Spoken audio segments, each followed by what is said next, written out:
Welcome back into the Pick and Roll NBA podcast with Jet and Sap, presented by Full Press Coverage. Sap, we are now getting to the midway point and in some series close to the end of the first round of the playoffs. And so we are going to provide an update for everybody as to where we see things headed and specifically talk a little bit more about the Celtics and Nets series that has everybody's attention. And also, Sap, injuries are unfortunately starting to pile up and play a major factor in this year's playoffs. We talked in the regular season, Sep. I remember a couple of months ago, we did a show talking about why are injuries more prevalent, what's sort of going on with that. And now we have Devin Booker and Chris Middleton both going down with hamstring injuries, looking like Chris Middleton will probably miss the rest of this Milwaukee-Chicago series. Devin Booker might be able to return if the Phoenix-New Orleans series gets extended to a game 6 or 7, but that seems unclear. And then in the Celtics-Nets series, it looks like two guys are going to return from injuries, with reports coming out today that Rob Williams may play some minutes in game 3, and Ben Simmons is set to come back in game 4. So injuries, one way or the other, are becoming the big story in this postseason, Sap. Yeah, it really is. And I mean, this was all season long. I think part of it, too, is when you look at Devin Booker and Chris Middleton, they were two players who had long playoff runs last year. They met in the finals and then quickly got on a plane along with Drew Holiday from Milwaukee and headed to Japan to partake in the Summer Olympic Games. After that, very short break, get ready for the next season, and a long season. And here we are. So there's a lot of wear and tear on those bodies. And, again, you got Phoenix, which is the favorite to win the whole thing now, is going to be without its best player for 2 to 4 weeks.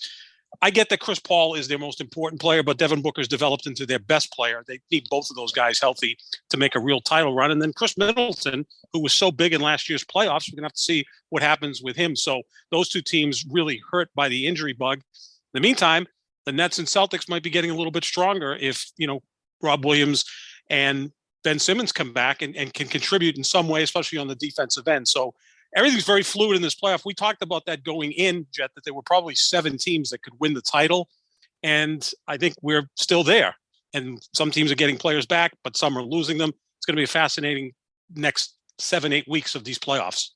Yeah, and that goes. These are on top of the injuries that happened, before the playoffs started. Like the Bulls are not at full strength. They're without Lonzo Ball. The Luka Doncic got injured the last game of the regular season. He has yet to play, though the Mavericks, to their credit, are up 2-1 in their series over the Jazz. We know the Nuggets are without Michael Porter Jr. and Jamal Murray. And in the opening game of the Raptors 76ers series, Scotty Barnes went down. So injuries piling up, but yeah, unlike those other teams, Sap, the Celtics and Nets are about to get guys returning from injuries. And so exactly like you said, Sep, it's very fluid. And I think that it, as far as trying to prognosticate, it becomes impossible, because one day you look at one team and say, okay, now they're the favorite. And then somebody goes down. Okay, suddenly now Golden State is the betting favorite. The Celtics weren't favored to win their series against Brooklyn. Now they're up 2-0. Suddenly they look like they're legitimate, title contenders. So it changes almost on a daily basis, Sap. Based off of, we can only take what we've seen so far. Who has been the most impressive team to you so far? I would think in some sense, Philadelphia has been extremely impressive, because I thought that was going to be a tougher series. But then again, Scotty Barnes got hurt for Toronto, so that makes it easier for the 76ers. Miami, you're always frightened of going up against Trae Young, because he's shown that he can be a great playoff performer. But Miami's looked really good, too. I think the Celtics have looked good to get a 2-0 lead over Brooklyn. But let's be fair here. The first game was a 1-point game at the buzzer. The second one, they were down 17, ended up winning by 7. Those 2 games could have flipped. So it could be 2-0 Brooklyn going back to Brooklyn. I'd say that Miami and Philadelphia have really taken care of business. Milwaukee's been a surprise. I thought they'd have a much easier time with Chicago, and they may yet still. But now without Middleton, that's going to be a challenge obviously for the defending champions. On the other side, once you lose Devin Booker, you're not quite the same team for Phoenix. Golden State's looked really good, but Denver has one player in Nikola Jokic, who's going to probably win the MVP and not much else. So give them credit. And I got to give a lot of credit to Memphis. They lost game 1, came back in game 2, and then they were down 26 in game 3 on the road, came back against Minnesota. That's pretty darn impressive to do that on the road, down that many points against a team that's playing really well. So you kind of look at these teams that have kind of surprised people. And then, let's not forget Dallas without Luka Doncic, as you said, another player that's been injured. They're up 2 games to 1 against Utah. So right away, the playoffs have been absolutely fascinating. But I'd say Philadelphia may be the most impressive team, because I thought that they would be ripe for an upset, and yet they've taken care of business. And then after falling behind in game 3, we saw why Joel Embiid should finish ahead of Nikola Jokic in terms of MVP voting. I'd still give it to Giannis, but he was just so immense. I mean, the man hit a game-winning 3, something you don't generally see 7'1", 280-pound guys do. He's sensational. Yeah, I mean, I tweeted that somebody his size should not be able to do that physically. It's ridiculous, and he's so skilled. And I think there's a lot of pressure on him and James Harden in this postseason, because both of them have hit major roadblocks when they've come to playoff basketball. The story obviously is more about James Harden, who that's happened to him more in his career, as he's played a lot longer than Embiid. But there's definitely a lot of pressure on them. There's a lot of pressure on Doc Rivers, the coach of the 76ers, who, has had leads in series and blown it pretty regularly. So the Sixers being up 3-0 definitely, I think is a surprise. And I think that they have to feel very confident about how they're playing. Yeah, the team that's looked the best to me so far has been Golden State. Though I do think they're playing a sort of a lame duck team, Sap, not just because they have one star player of their 3 potential stars, but I think similar to what happened last year is that Jokic, even though he's playing pretty well, I think he's just out of gas, Sap. He plays virtually every game. And he's had to the entire season carry the team. Last year, I think he played all 82 games, and he just looked gassed by the time the postseason came along. And this year, it looks sort of similar, because I think he's had to put in a supreme effort just to get this team here. And so I think that Golden State's had a pretty favorable matchup in this round. And honestly, the entire Western Conference, it's not the murderer's row that it used to be. If Golden State advances out of this round, they'll play the winner of the Timberwolves Grizzlies series. I don't feel like either of those teams is, certainly world beaters that Golden State's going to look at and go, oh man, we're going to have a really hard time. Credit to the Grizzlies. Like you said, Sep, rallying from behind that many points on the road is very impressive. And they've been scrappy all year long. But they've certainly looked vulnerable against the 7th seed in the Timberwolves. So I think that, the Warriors probably look at what's going on in the Western Conference and the state of it, especially now with this Devin Booker injury, and say that things have opened up pretty nicely for them. And we'll have to see how it plays out. Obviously, I think people feel Phoenix is perfectly capable of getting out of their series against New Orleans, even if Booker doesn't play anymore. Granted, New Orleans has played very well, but as far as who's impressed me the most, I got to say the Warriors, mostly because of the emergence of Jordan Poole. He's picking up so much slack for them in terms of we can have. He's filling that Kevin Durant role of the third scorer, Sap. He's been outstanding, hasn't he? I mean, just gets better every year. Now in his 3rd year, he's going to be in the running for most improved player without question. You got Steph Curry back after missing the final month. And now Klay Thompson looks more like Klay Thompson. We know what Draymond Green can do. Andrew Wiggins was an all-star this year. They're well coached. They've got a great system.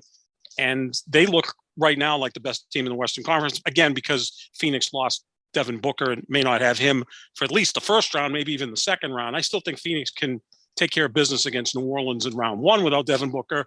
But then it becomes a challenge after that. If they're playing Dallas with Luka coming back, that would be a pretty difficult task. Yeah, absolutely. We know what Luka can do, and he's performed very well in the playoffs as well. And who's earning himself a lot of money is Jaylen Brunson, who's a free agent this offseason. He's been spectacular. And Utah looks, Sap, we're protecting a little bit for the future here. They look like they're on their last legs. Like this is going to be a teardown in Utah, is my guess. Yeah, especially when the top two players on the team in Rudy Gobert and Donovan Mitchell don't really like each other. That's never a good thing.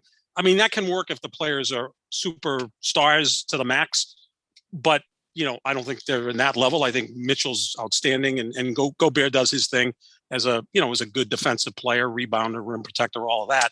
But I just think that when you look at all of this, it may be time for a tear down, and maybe Quinn Snyder, who I think is an outstanding coach, ends up elsewhere. We know he's been rumored for the Lakers job, so that could be where he lands. But yeah, I think if Utah loses, in a sweep or whatever, that'd be time to break things up. Last year, they had the best record in basketball, and they got bounced in the second round by a depleted Clippers team. So yeah, there could be a lot of changes here. But I've never remembered the playoffs being this wide open, because for 4 straight years it was LeBron against Golden State. That was pretty much right. Etched in. And 4 years before that, it was LeBron against whoever was representing the West. Well, now it's completely wide open. Yeah, and LeBron's not even involved. So. I know he's taking the year off, going to rest up and be ready for next year. It's good. He needs the rest. I get it. Okay, well, that brings us to what we really want to talk about in this Celtics and Nets series, Sap. Game 2 was on Wednesday. Really outstanding game. Celtics fell behind by about 17 points, I think it was, rallied back to win. The story of that game, more than the Celtics rally, was Kevin Durant going 0 for 10 from the floor in the second half. The worst shooting performance he's ever had in his career, playoffs or the regular season included. Kyrie also not effective at all in that game. Sap, the Celtics defense gets a ton of credit for how well they've played in these 2 games, especially on Durant, who has yet to have really a breakout game. Do you look at this more as something the Celtics are doing, or is Kevin Durant exhausted? Is he just having a couple of rare off games? How do you see why this is happening? I think a lot of it goes to the Celtics, how physical they've been. They're disrupting him. I'm going to compare it to the Patriots against the Rams in Super Bowl 36 over 20 years ago, when they just disrupted the greatest show on turf. Marshall Faulk was the best player in football at that point. Kurt Warner was the MVP of the league, and they just got those guys out of rhythm. I mean, you can't really stop great offenses like that, but you just try to junk it up a little bit. And they would get physical with Marshall Faulk, and they'd hit Kurt Warner to the point where they only allowed 17 points in that game. And it's kind of what the Celtics are doing against Durant. He's not getting any easy looks. He's going to have to fight through screens. There's always a second and third guy on him. They're going to try to force him to let someone else beat them. And look, in game 2, they got 57 points out of Bruce Brown, Goran Dragic, and Seth Curry. I mean, if Brooklyn gets 57 points from those 3 guys, you would think they'll win in a blowaway, but they didn't, because Kyrie and Durant had subpar games. Look, Durant in the first 2 games, Jets, 13 for 41. That's 32% from the floor. What makes him such a lethal player is that he's so damn efficient. Well, he hasn't been efficient in the series. He's made 13 field goals. He has 12 turnovers. That's not Kevin Durant. So you got to give a lot of that credit to the Celtics, because they're also rotating guys. Tatum is long enough to cover him. Then you could throw Grant Williams, who's kind of a pit bull, kind of like a poor man's PJ Tucker. He can cause problems. Jaylen Brown can switch. Marcus Smart's a bulldog defensive player of the year. Al Horford's a versatile defender. So they can just throw a lot of different looks at Kevin Durant. I think they've really got him out of his rhythm, which is all you can really do against a player of that caliber.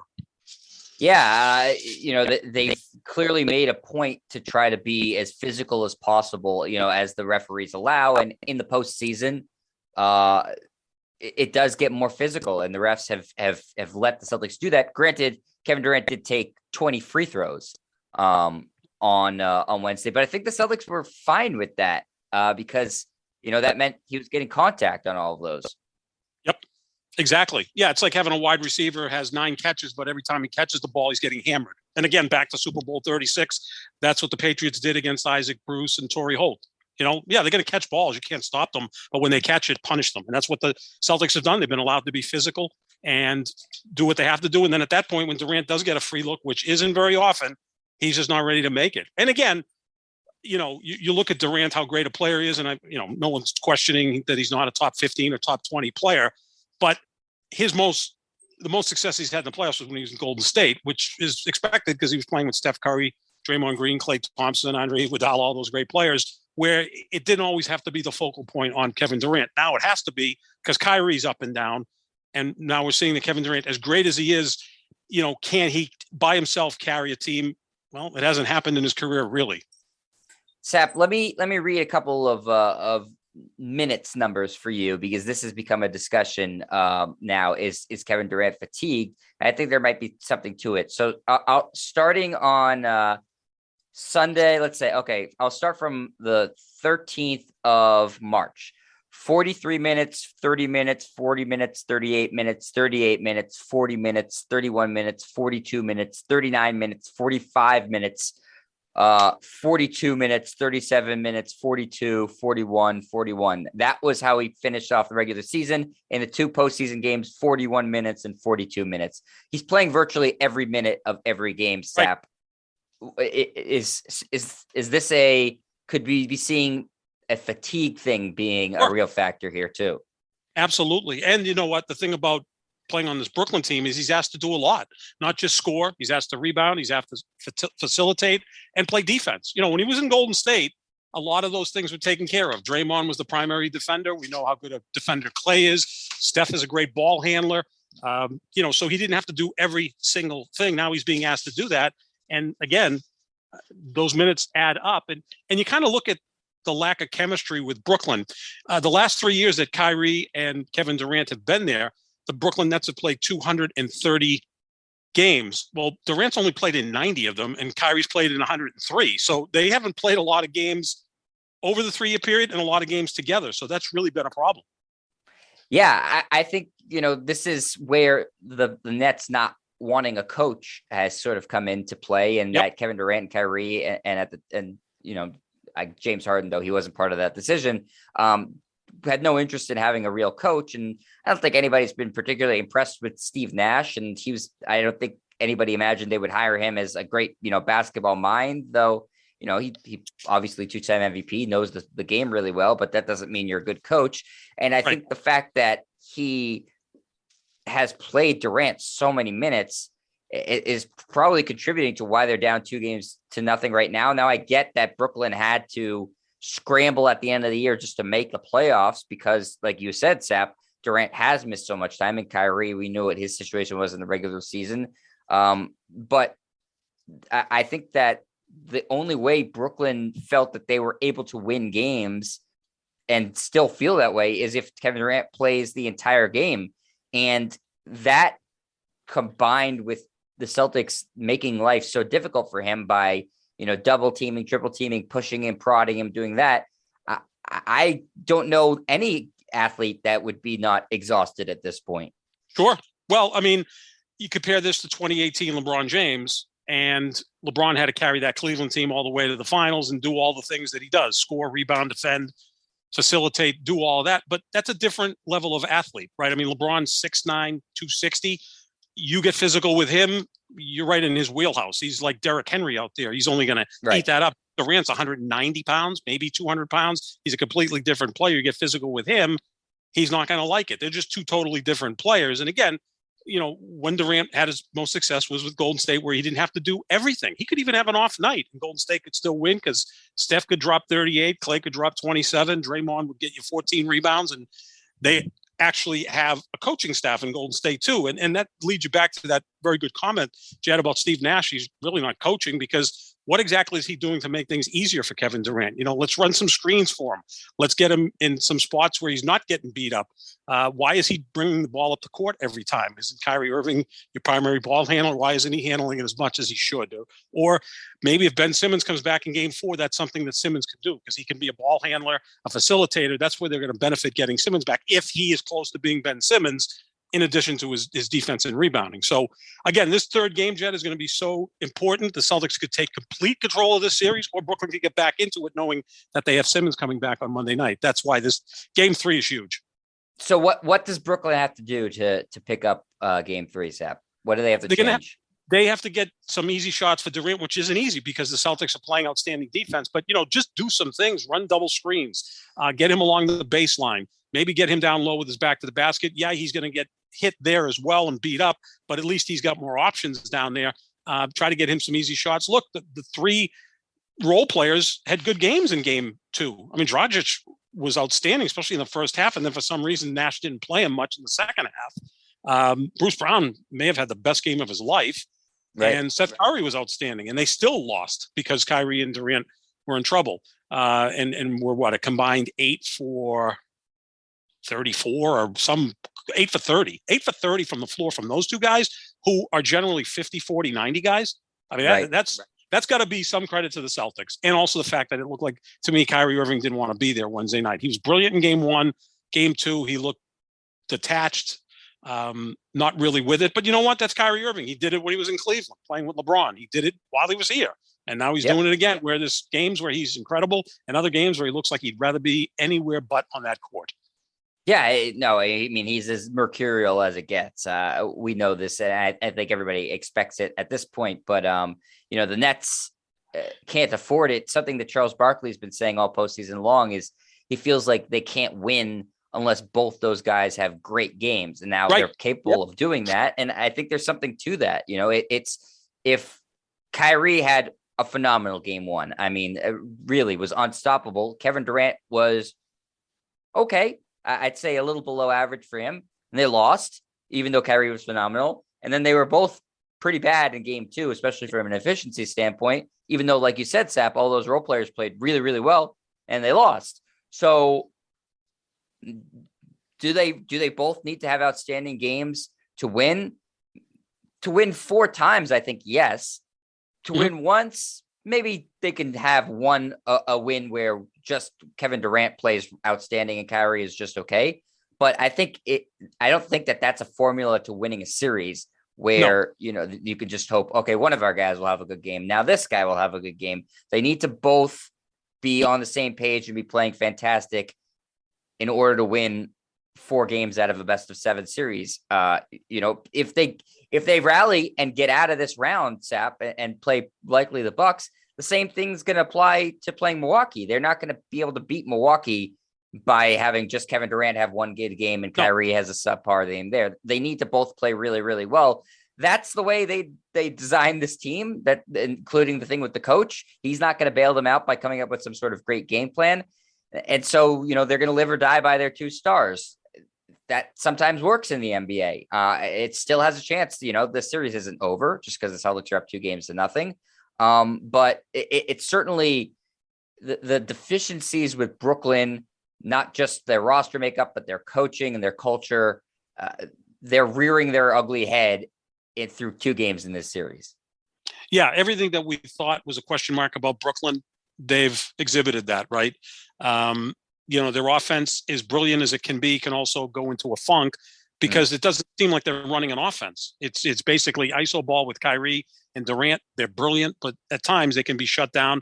And we know that defensively, they're not all that great. Although I thought in game 2, they dug in on defense, just the Celtics were more relentless. So they did, especially in the first half, Sap, but I'll say they didn't have a 4-quarter defensive effort. No, you probably won't see because they can't. They can't.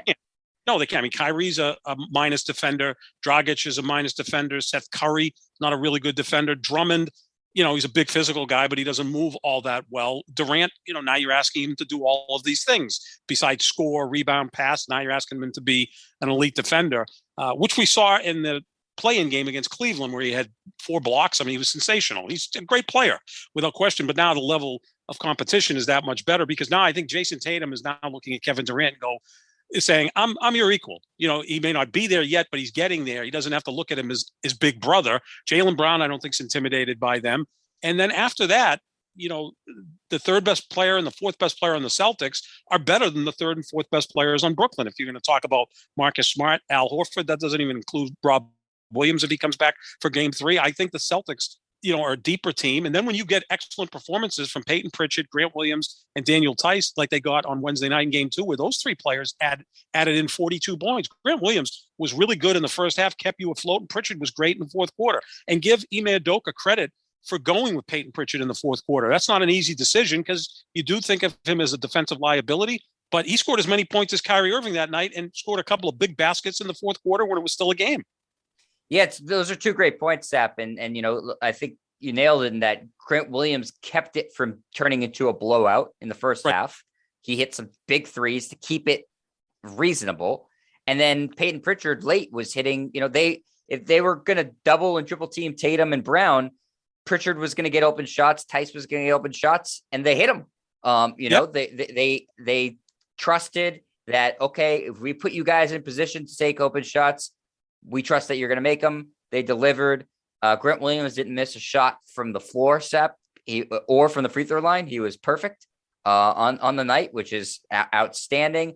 And I really think that you're totally right too, in that it's not really being discussed, but the minutes that Pritchard played late in the fourth quarter, Smart was on the bench, and, Smart defensive player of the year, heart and soul of the team, whatever.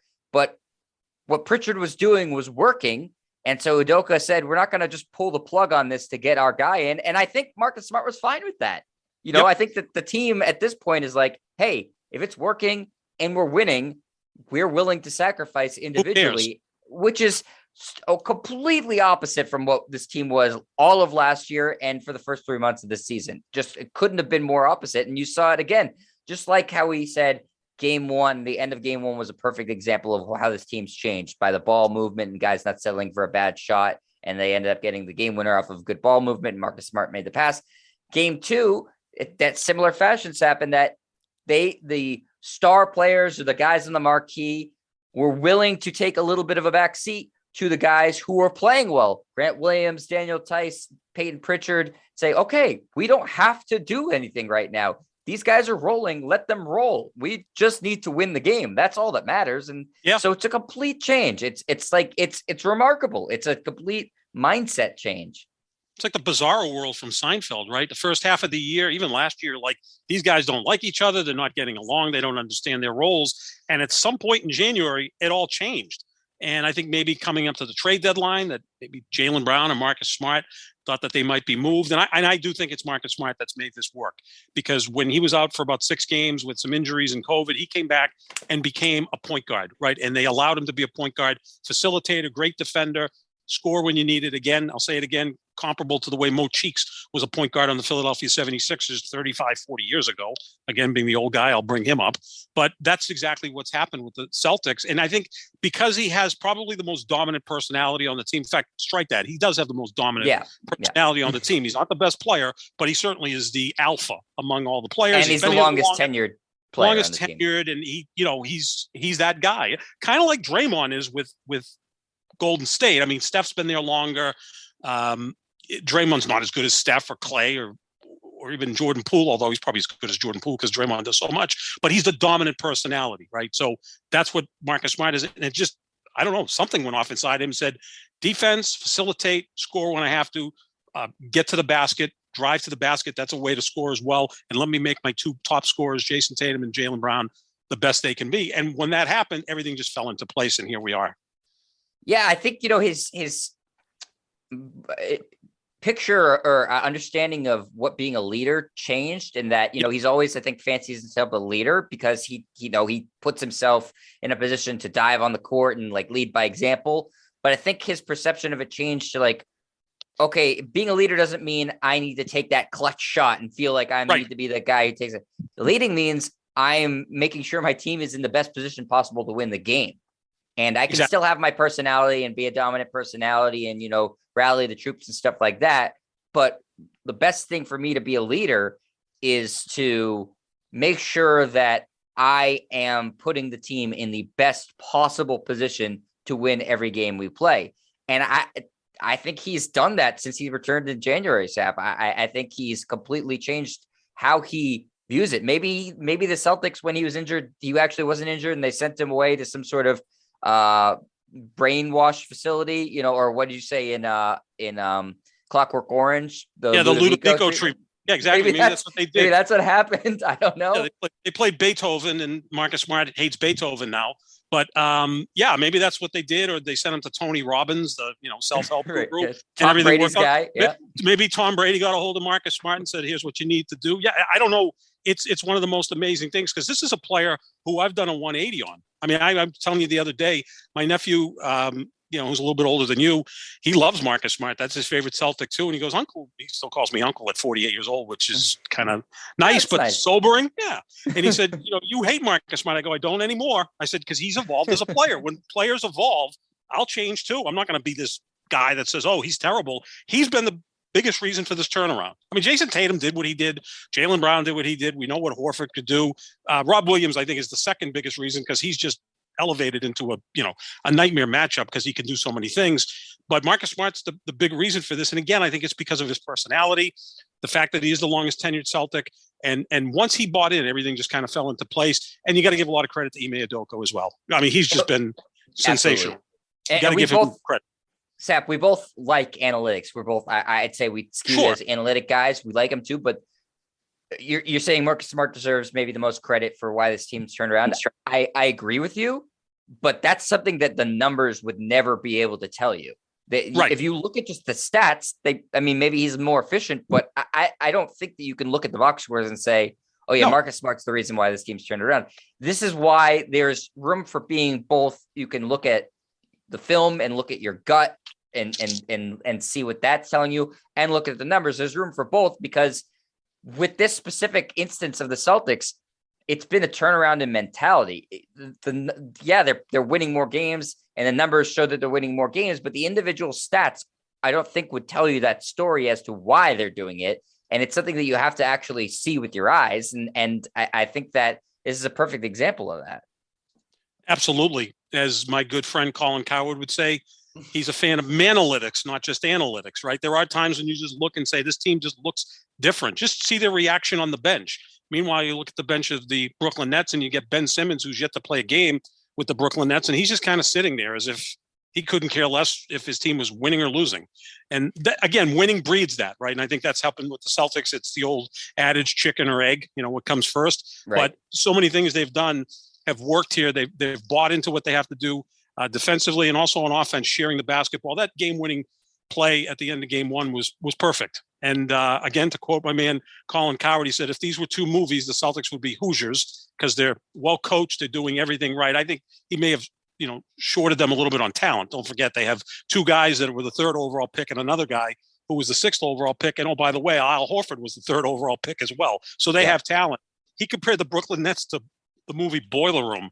It's like phone calls, bad deals, let's flee the town that we're in because it's not really working and maybe it's not going to last. And you know what? You're seeing a team that's better constructed is beating a team that's really not constructed. It's just kind of thrown together. Sap, sometimes I feel like Colin Coward is speaking directly to you, with these movie comparisons. Like it's an audience of one sometimes. It's just me. I hate when the Fox Sports guys make good points. Like I saw Nick Wright said something on Twitter the other day, like how many times does Rudy Gobert need to be embarrassed in the playoffs for these people, analytics people to, feel like, and I was like, damn, I hate when Nick Wright says something. Nick's right a lot. It's the worst. But Nick's all right. He's now starting to put Jason Tatum in the superstar category, or he's right on the edge of it. So that's good. Which I think now we're seeing Tatum and Booker are the two guys now that we can start elevating into superstar categories, right? I mean, you still have to do it for a period of time. We saw Booker do it in last year's postseason. We're seeing Tatum do it now. The physical talent we know is there.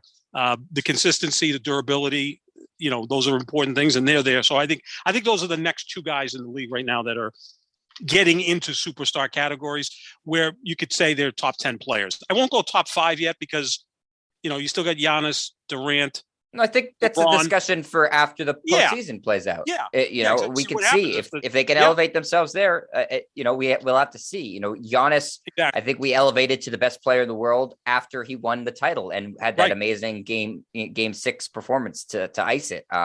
So it's what you do there. So that's why this is a massive series for so many reasons, but for Jason Tatum's perception around the league too, and his growth as a player, being able to knock off this Nets team would go a long way in terms of how he feels about himself and how people perceive him around the league. Yeah, exactly. I mean, there's no question the talent's there now, the consistency. And look, he had an off night shooting in game 2, but he still went out and got you 10 assists, right? And he's playing phenomenal defense against Kevin Durant. Again, he's not much shorter than Durant. I think he's maybe 2 inches shorter. Tatum is 6'9", Durant 6'11", whatever. But Tatum's stronger, so he's able to get physical with him. And now he's just looking at Kevin Durant as an opponent who he respects the hell out of, but is not going to just bow down to. Now he's looking at him and saying, I can be your equal out here. I can beat you. And that's what's happening. And that's the mindset that I think Ime Udoka really worked on. He talked about it early in the season. These guys aren't your older brothers. You may be friends or whatever, but you've got to beat them. And I also think that Ime Udoka has a nice edge in coaching over Steve Nash. That's not exactly a hot take, but he did coach Brooklyn last year, so I think he has some idea of some ways to try to derail Durant and Kyrie Irving. Now, that being said, those two dudes can go out on Saturday night and put 80 points together, and absolutely, you don't know what you're going to do to stop them in Game 4. So let's not. We're both in agreement this series isn't over, but it's trending in the right direction for the Celtics. If they can split in Brooklyn, maybe wrap this thing up in Game 5, then you move on to Milwaukee, which will be a little bit shorthanded with Chris Middleton potentially being out 3 to 4 weeks. Who is like Michael Jordan when he plays against the Celtics. He's a sensational player, yeah. As is Goran Dragic. I mean, Dragic has been turned into like kills the Celtics. Like Andrew really Toney. Does. Are they aware that he's left-handed? I'm not kidding. I mean, sometimes when you face a left-hander, it kind of throws you off. I think Harden sometimes has an advantage over people because it's like, oh, he's left-handed. It can be a real disadvantage facing guys like that. Yeah, it's because it shifts the defense completely around I think so. It's also that's why there's very few left-handed quarterbacks. I think there's only one. Yep. It's Tua, and because you're shifting everything over, and the wide receivers aren't as comfortable, so that's why there's not that many of them. But I digress. Sap, last thing I want to talk about with this series is obviously all the story today is Rob Williams coming back. Maybe he can play limited minutes in Game 3. Game 4, Ben Simmons set to come back in Game 4. Is it a good idea for either of these guys to play in this series? And what can either of them bring to this series coming off of, in Rob Williams' case, it's been about 4 weeks since he's been injured. In Ben Simmons' case, he hasn't played since last June.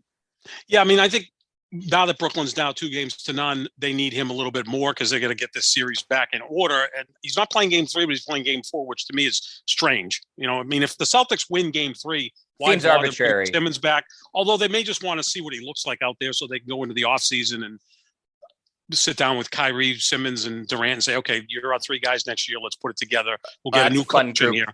To sit around. Great group to sit around with. Yeah, Durant, Kyrie, and Simmons. And then I'm assuming that if they get knocked out in this round, they're probably going to bring in a new coach who I'll throw the name out there first is Kevin Ollie. I still don't know how Kevin Ollie's not coaching in the NBA. I know he had some issues at Connecticut, but the man won the national championship in Connecticut, played on 11 NBA teams. Kevin Durant idolizes him. It's one of his heroes because he was a teammate with Durant and Westbrook. I forgot about that. When they were at Oklahoma City, I think he'd be a perfect choice. I think they'd respect him. Look, Steve Nash was a great player. It hasn't translated into coaching. How about Frank Vogel? Yes, bring Frank Vogel back. He's going to eventually coach every team in the NBA, right? So why not see what he can do there? But maybe they just want to see Simmons on the court so that when they go into the offseason, they could say, okay, he's healthy now. We'll spend the offseason. Let's gear up for next year. Although who the hell knows if Kyrie decides to opt out and go somewhere else. So that's going to be interesting. I wanted to hold off on Rob Williams only because if you get up 3-0, then you don't have to play him. And that's still a pretty serious injury and it's 4 weeks out and, he's a big man, but I think maybe the Celtics smell blood and are like, let's get him out there, even if it's for 14, 16 minutes to give Al Horford, a little bit of a rest and maybe seal the deal and get this series over with before it becomes a series. That could be an option too. Again, it goes back to the medical staff and how the player feels, but it's just interesting that everybody else is losing players in the playoffs, but here the Nets and Celtics getting some important pieces back. Could you say that could there be a circumstance where either of these teams are making a mistake in bringing one of these guys back or both of them? Yeah, I mean, obviously the injury concerns. I mean, if Williams goes out there and let's, cross our fingers, it doesn't happen. But if he, makes this situation worse, that's bad because now you lose him for the rest of the postseason. With Simmons, again, it's a back, it's a disc. I mean, those things are very risky. I think you want to see what Simmons looks like with Durant and Kyrie. I don't think it's going to be a case where Simmons goes out there and they play worse. I don't think that's going to happen because his skill set should fit in well with Durant and Kyrie. He doesn't need to score, doesn't need to shoot. He's an excellent even though he's passer, never played with them. Never played with them. See what works. Do you find him to be a plug and play player? Oh yeah, I think because he's such a great facilitator and a defender, and he's a rebounder. I mean, he's going to fill in the gaps that they need. So now that Durant and Kyrie don't have to be the primary ball handlers, now you can start maybe setting some screens for Kyrie and Durant to get them going with maybe some easy looks. Simmons is an excellent passer, and we know how good he is defensively. I don't know if he's going to be able to check Jason Tatum for 6-7 minute stretches. I doubt that. He hasn't played in a year, and you can ask him to stop one of the best offensive weapons in the sport, but he's a great defender. So yeah, I think he's a plug and play guy because his skill set is similar to Draymond Green's in a sense, right? Except he's bigger and more athletic, just not as tenacious, right? And not as engaged as Draymond. I mean, talk about polar opposites. Holy crap! I feel like the Celtics might hunt him out if he's in there to see what kind of shape he's in. Mm-hmm. And also, I wouldn't be shocked if they immediately just start fouling him. Sure. Yeah. Get in his head. Great point, Jed. Get in his head, foul him. And if he starts going 4 for 12, and now that's really in his head.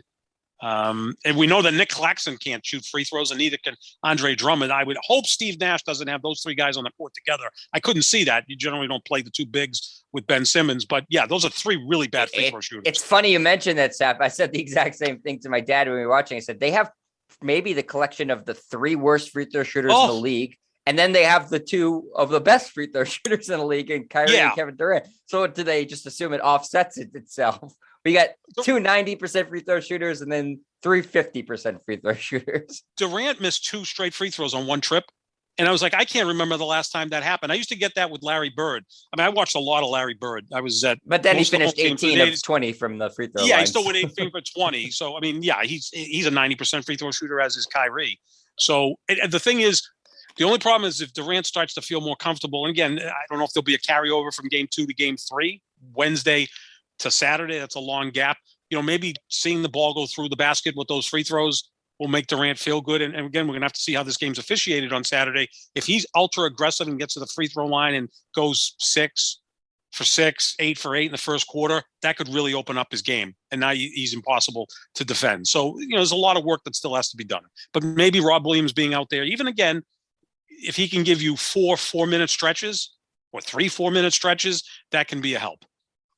Yeah, I don't think, especially if it's if he's out there against Drummond, I think he'd be able to eat Drummond alive. Because Drummond's not a great he's a great rebounder. He's not a great defensive player. No. He doesn't have the leap that he used to. Claxton's athletic, but I think they'll just run lobs over Drummond and put him in pick and roll. So that could be effective. I don't think it's I've seen some people throwing around, is it a panic move by the Celtics or a panic move by the Nets to bring in? I have the Celtics, I feel like, skew more conservative with injuries, if anything. So I have a hard time believing that they would bring Rob Williams back if they didn't have 100% confidence that it wasn't going to be a big risk. No. And again, they may just put that out there that he might be available on Saturday and then not play him. So that maybe gets in the mind of Brooklyn. Brooklyn declared that Simmons is going to be there for game 4, which makes no sense. I mean, you can play game 4 on Monday, but you can't play game 3 on Saturday. And again, if you're down 3-0, why bother? Although, as we detailed, it might make sense to put him out there to see what it looks like, with Simmons, with Kyrie and Durant. It's been a fascinating series, which is no surprise. The ratings for this have been phenomenal. The storylines, you've got two teams that could win the title, although I doubt that Brooklyn could get through this, if they beat the Celtics, which I don't think they're going to. And then they'd have to face Giannis again, and then, a pretty tough-minded Miami or talented Philly team. And then, oh, by the way, you've got Golden State or Phoenix or whoever waiting for you from the Western Conference. By then, Durant would probably be gassed at this point because he's asked to do so much for that team. Although, again, if Simmons gets engaged and gives you 18, 20 minutes, that could be an issue as well. This game Saturday night is going to be huge. Huge. Yeah, absolutely. I sound like Donald Trump and Bernie Sanders back from 2016. Yeah, the problem though, Sap, is that I think I saw that the referees are going to be Scott Foster and Tony Brothers, which is not good for the Celtics. It's never good for the team that's up 2-0 if Scott Foster is getting called in. Yeah, I'm surprised they don't have Scott Foster traveling with Chris Paul. That's absurd. Well, unless they just figured, we need Phoenix to advance. I mean, it's a better story if Phoenix moves on than New Orleans. So maybe keep Scott Foster away from Chris Paul. I think Chris Paul's like 1-13 in his last 14 games officiated by Scott Foster. 0-14. 0-14. I didn't give him credit for a win. So that's absurd. No, that really is absurd. I mean, come on. That's one of the dumbest things I've ever heard of. We give Adam Silver a lot of credit because he's a great GM, a great commissioner. But the Scott Foster shouldn't be an official in the NBA anymore, or absolutely. certainly not in the playoffs. He's the fixer. He was the fixer for David Stern. He's been the fixer for Adam Silver, but it's everybody. You know the score. If you're, obviously I'm going to be rooting heavily for the Celtics on Saturday night. But if I was gambling and I saw Scott Foster was going to be official for this game, I would feel pretty good about putting my money on the Nets. Well, did you listen to the Donaghy podcast? It was like an 8-part podcast. No. It's really good. It's about, they interviewed him and talked about what he went through and how they did what they did and how certain officials officiate. And, that a lot of the questionable calls have to do with the over and unders. And it is really, really good. Well done. They did it. I listened to it a couple months ago. It's pretty fascinating. But yeah, I mean, you would think with those two officials that the Celtics are going to have to play a near perfect game to pull this thing off. Yeah. So the NBA's fixers are coming in to try to make it a more competitive series. Yep. Not surprising. We'll see if the Celtics can overcome it. But Sap, that's going to do it for us here at the Pick and Roll NBA podcast with Jet and Sap. Thank you to Full Press Coverage for being our presenting partner, our parent company, whatever you want to call them. Make sure you check out their website and make sure you check out our social medias at JohnSap25, at Jet Stryer. We'll be reacting to the playoffs all weekend long, and we will be back next week with a couple new pods giving you all the updates on the playoffs, new stories that develop, all that stuff. So make sure you type in the Pick and Roll NBA podcast with Jet and Sap to wherever podcasts are found. YouTube versions at youtube.com/Jet Stryer. And we will talk to you next week, everybody. Enjoy playoff basketball over the weekend. See ya.